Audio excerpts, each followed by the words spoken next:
Welcome back. I know you're all dying to know how that music finishes, but I can't leave it to go for just those few seconds because it just means awkwardly sitting here looking at you for those remaining little bits. So we got the music, and there it is. Welcome back to another episode of the podcast. I hope this finds you well. Bob, how are you, sir? I hear you've been under the weather of late. Yeah, not been feeling too good. Haven't done much this week, but yeah, I'm good now. Thanks. Yourself?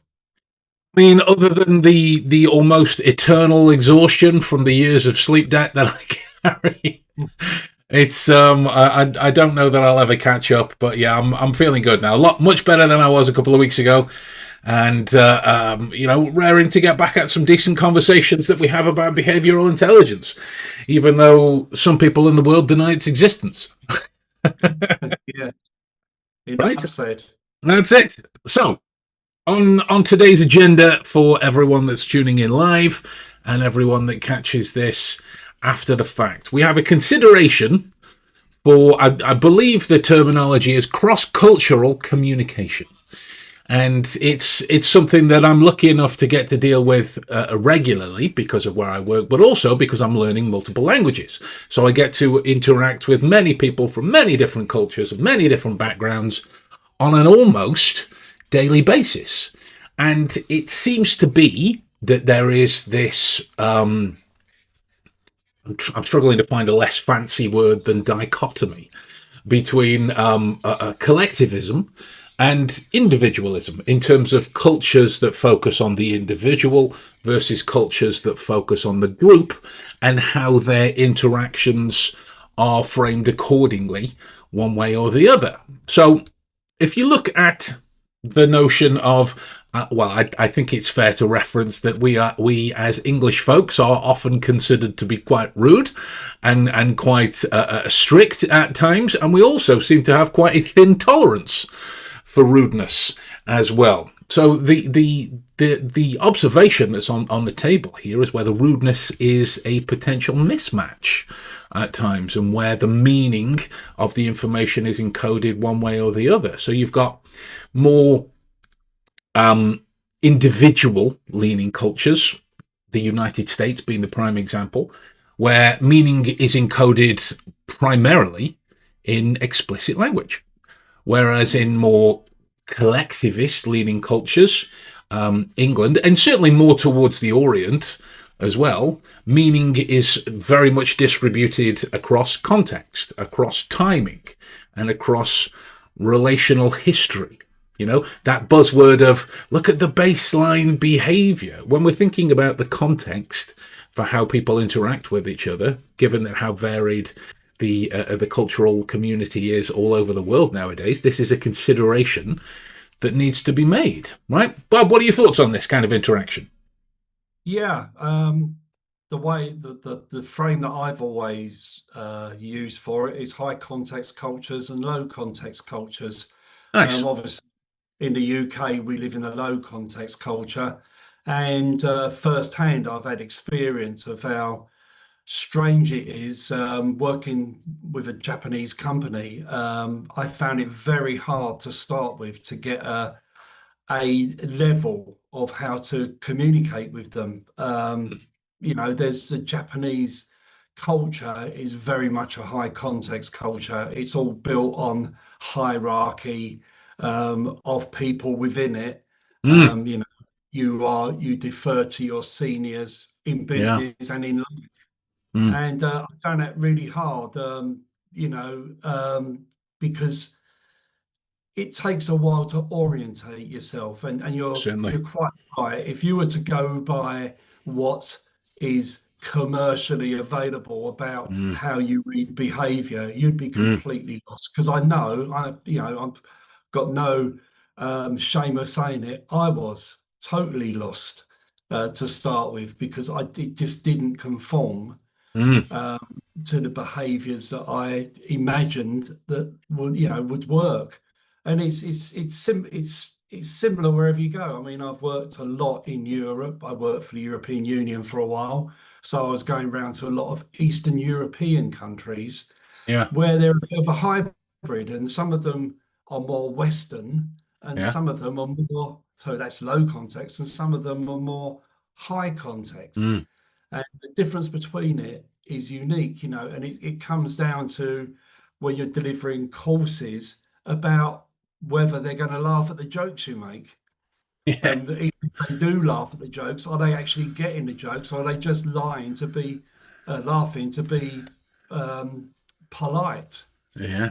Because politeness is a bridge, isn't it? You know, Absolutely. it's everything from, I'm very British, especially um, in respect of, I'm quite humble. I don't Mm. like to talk about myself, so I'm pretty understated. So in that way, I'm very British. Mm. But we shift to say to Australia, and it's all about humour, isn't it? They cover their Yeah. of self. If they've got a low self, or to actually engage in a conversation, they'll use humour.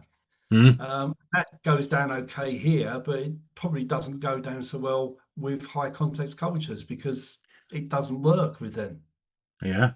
Yeah. Absolutely. And or work so well. well, one way or the other, it will depend on the cultural interactions that are happening. And I was it's funny that you should mention Australia. I was kind of afforded a great way of tracking that as my uncle, my mum's brother, obviously born in Stoke-on-Trent, but emigrated to Australia quite early on.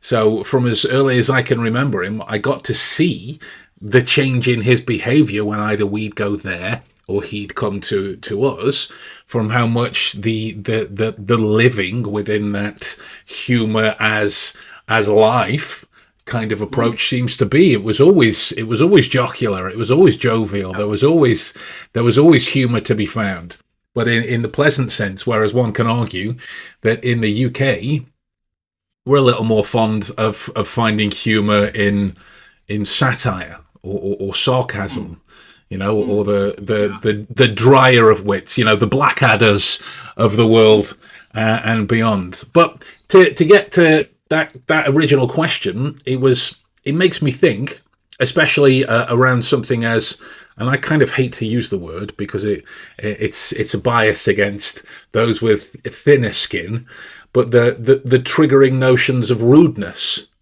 in that when something feels rude, are you, we, I, the group, whatever it is, are we responding to the words, or to a violation of how we learned the context rules for the particular situation that we're in? Whereas, Mm. most people, certainly in my peer group, and beyond, I would imagine similar happens as well. When you go to a restaurant, say, you are respectful. You might drink your drinks and eat your food and everything else, but you keep the noise down. You don't really want to make a fuss. You ask questions if need be about how long food's going to be, or where the drinks are. That normal type of conversation. You eat. You hopefully enjoy yourself. You pay your bill, and on you go.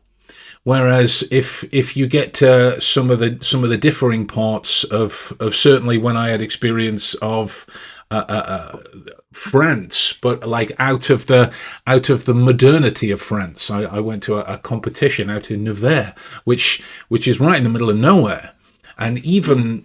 even out in the proverbial sticks, it was all conversation and togetherness and volume and touching and tactile at the dinner table, and everyone's having a great time, as opposed to just the I'll hold it up a little higher, as opposed to just the polite chit chat of Mm. of England. And it was interesting to observe those two particular situations, because they were essentially the same. It was a group of either friends and or family out at a restaurant, but there were these kind of cultural Yeah. influences that kind of get you towards what the norm is in that situation. So getting back towards the question, we learn more about ourselves, right, when we go, that's rude, and nobody else seems affected, offended, bothered, or anything else.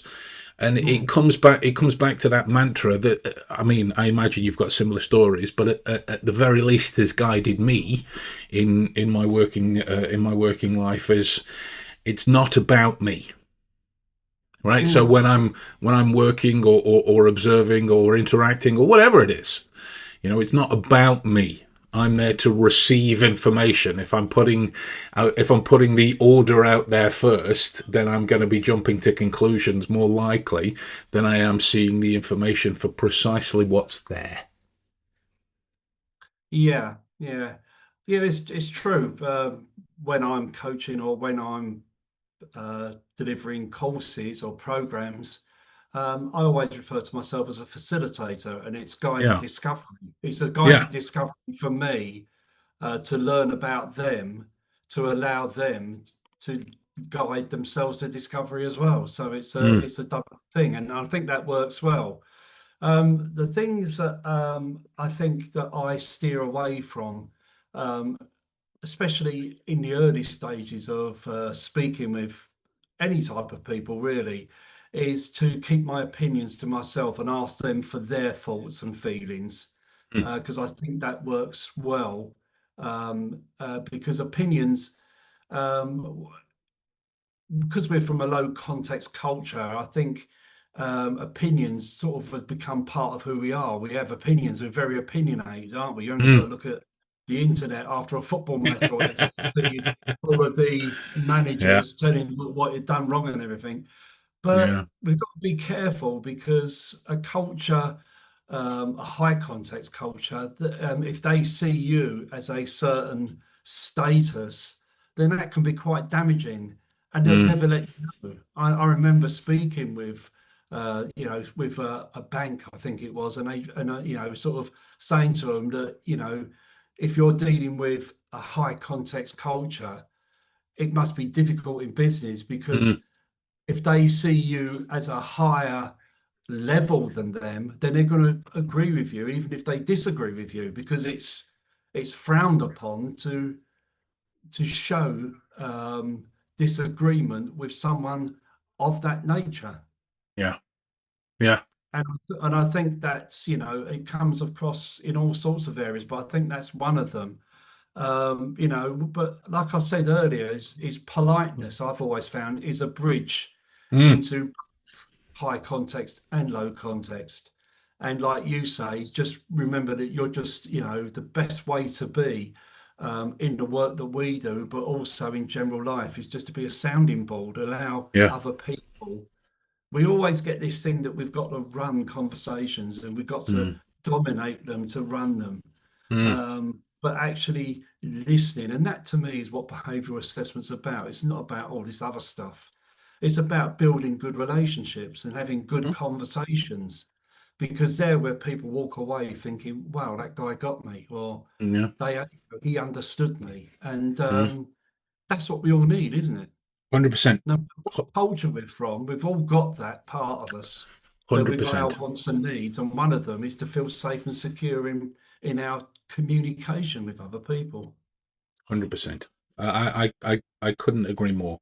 And it's, yeah, the thing that's always been kind of almost enjoyable for how revealing it is, as to this kind of high context, low context example, is if you ask some, I mean, it's obviously got to be relevant towards the conversation, but you'll get the idea for the type of question I mean, is if you ask someone what they do for a living. Yeah. There are those people that will say, I'm a builder. And there are other people that will say, well, I'm head of construction for a local corporation. Mm, Right? Two different versions of the same thing with two different degrees of context. And whereas, depending upon where you come from, you might, the proverbial you, not specifically you, Bob, but the proverbial you might be more inclined to go to, woo, aren't you all fancy and arrogant and egocentric? But from the person's position that's saying it, they might just be going, well, that's my job title.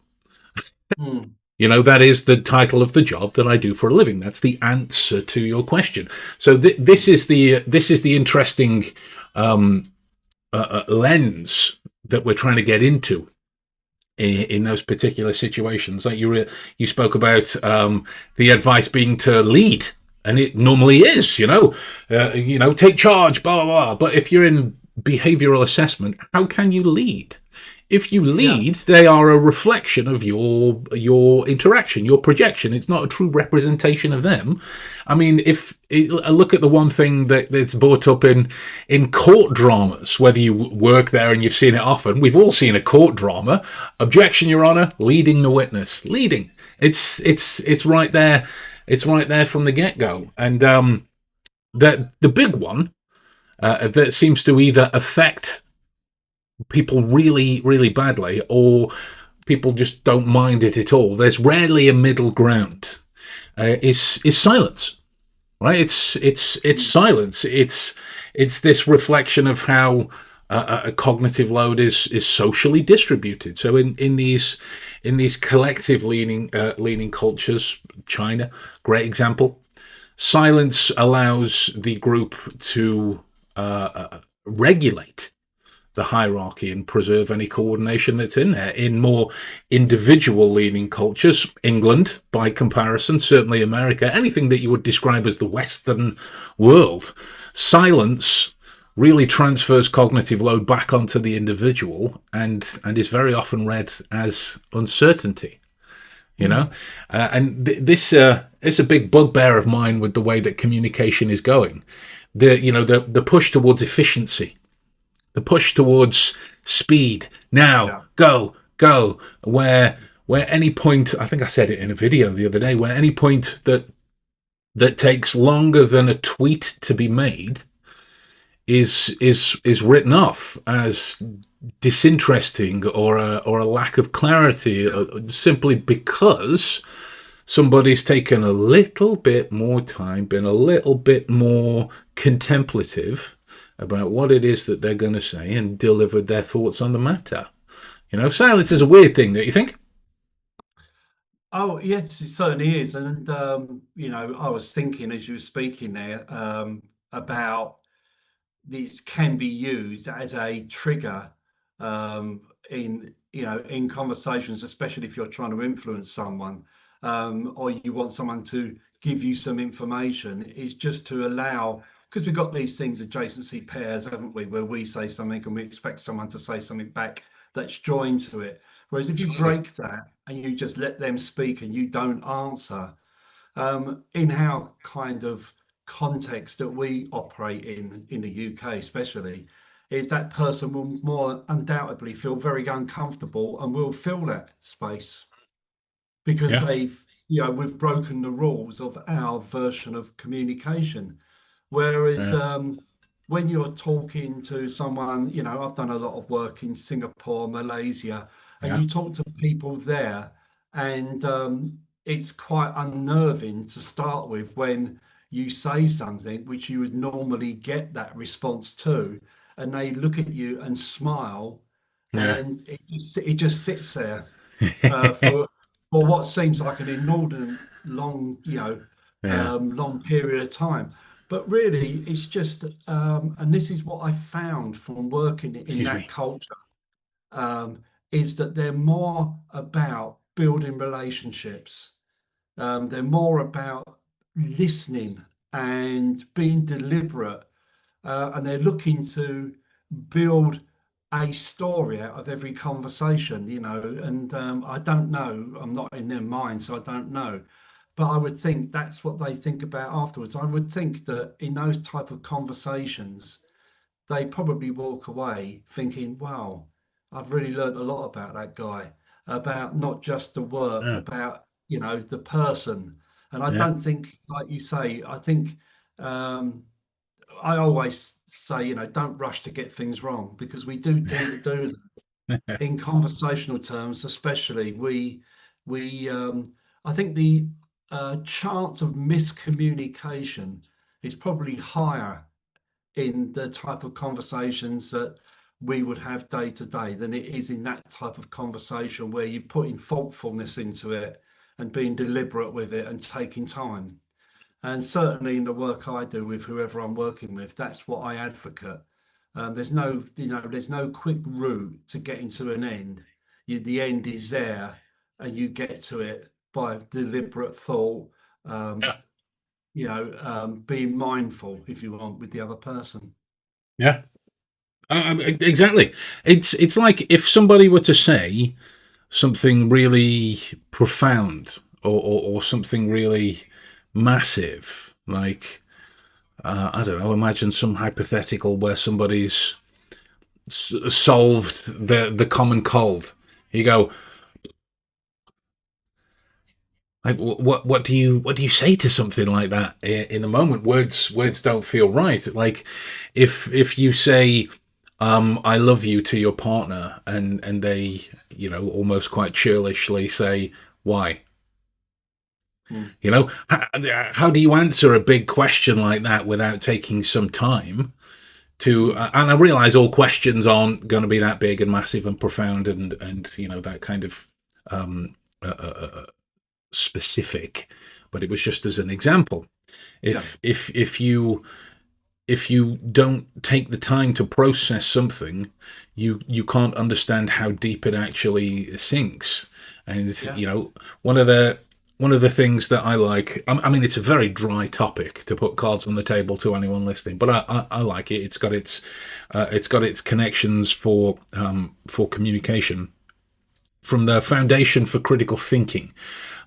They have a guy's work on there, Dr. Richard Paul, who speaks about the 8 elements of reasoning and the 9 standards of all thought. All thought. And two of the 9 standards is that of depth and breadth. yeah, And depth is the room to explore that one point, and breadth is just touching the surface on a lot of specific things. And it's certainly an idea that has been researched at MIT as well. Good book that I've spoken about a few times, Reclaiming Conversation by Sherry Turkle. mm, Where the need to fill a moment with speed or words, or not really allowing moments to sit, is a risk of depth in a situation. And I know from all of the relationships that I have, both business and personal alike, I certainly see and feel and take a lot of value from how deep they are. If mm, if it is that I'm going to enter into a working partnership with somebody, of any kind of connection, it's not like we've got to make friendship bracelets and braid each other's hair kind of thing, but that it's a little bit more contemplative, a little bit more purposeful, a little yeah, bit more specific, regardless of any kind of cultural influences that are there. I don't just want to turn up and go, right, come on, let's talk about cross-cultural communication, and then we cancel the call. Right, see you next week. That type of thing doesn't make for productive communication and conversation. It might be difficult at first, but then you almost abductively reason: is it only difficult because the culture that I'm living in tries to push towards the convenience of gap filling, so you don't have to sit in that moment of ambiguity? yeah, yeah.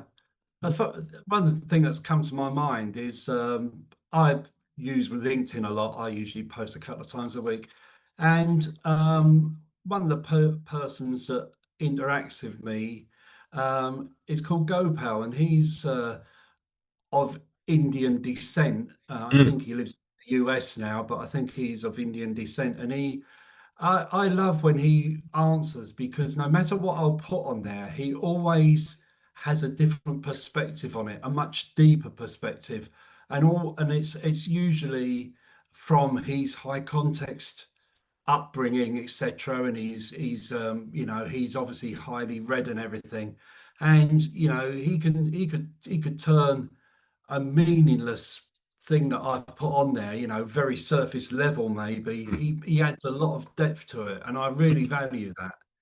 I think it's really good. But part of me, when it first happened, was, oh wow, is he sort of saying that I'm stupid or something? But he's not. It's just dialogue, isn't it? yeah, And we shouldn't be afraid of that. yeah, And I think that holds us back a lot. Is this mm, thing about our opinions are usually disputes, aren't they? Of course. I think we've got used to that here. Is that when people are going to have an opinion about what we've done, it's usually going to be negative. Mm. Whereas actually, having had that experience of different cultures and the way they deal with that, a lot of their opinions are just mechanisms to take the conversation forward. Yeah. And just like humor doesn't travel so well in some cultures. And emotional expression again, is some cultures. I mean, I've been on courses where people have told me things in the break about their family and all that, and I've only just met them. Yeah.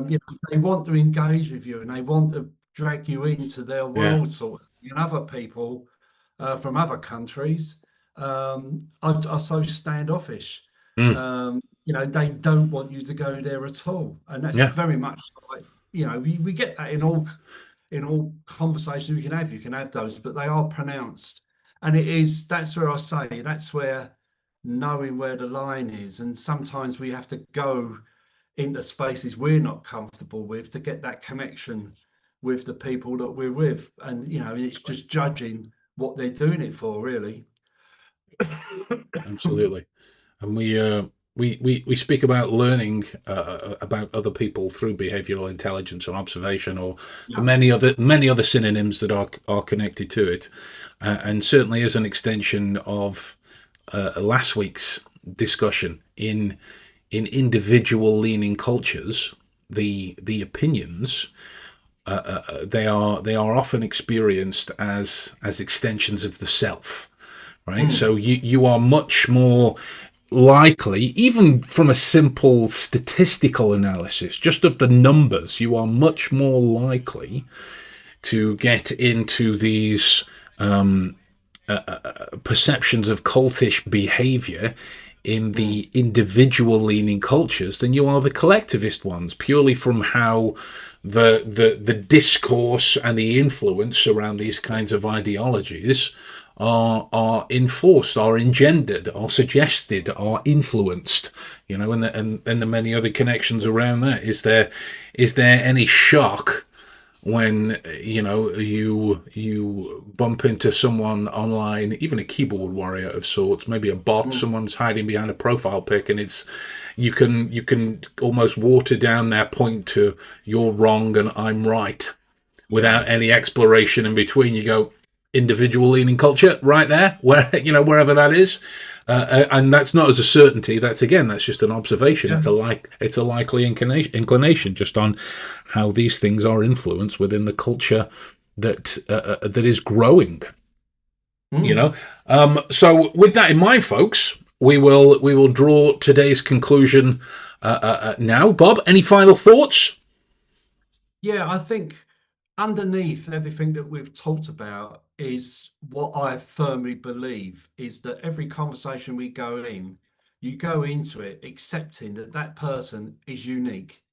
They're just them. And if you go in there with as little perception bias as you can about who they are and what they might be, then the better it is, because we are all individuals, and you know the behavior we have is just the behavior we have. And if we want to get connections, we have to align ourselves with that behavior. And so, in that respect, what we do, and I say we as opposed to some other methods of doing it, is that we just see everyone as a blank canvas and we add the brush strokes to it as we're going along. That's it. That's it. Wonderful thoughts to leave it on. So, guys, if you've got anything out of this, don't be strangers. We'd love to hear from you. And if you haven't already, make sure you are subscribed to the channel through which you obtain this podcast from. Hit the notification bell and you'll be notified every time another episode is released. And until such time as we actually see you, we'll probably talk with you next week. All right, guys. See you later. Bye.